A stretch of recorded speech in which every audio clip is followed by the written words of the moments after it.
Kabuk Kasain Pirkhat u Khasi Bat ki Dak Tho Ha Kaktain Khasi was launched today at the Khadc Auditorium with Binayat Singh CM, Chief Executive Member of the Khasi Hills Autonomous District Council, as the chief guest. Authored by Prikshan Khasi, the book explores Khasi philosophy and traditions. During the event, CM announced plans for a dedicated research cell on Khasi culture and a library for vernacular literature, pledging to distribute copies of the book to Khadc libraries.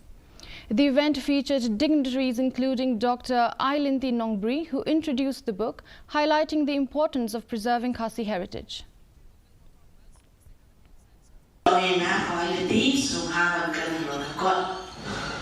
Dia nak mengapa buat nama suatu mungkin orang tua ini dah kami dia terlalu ibu. Padahal ini orang kata kamu dari cipu masjid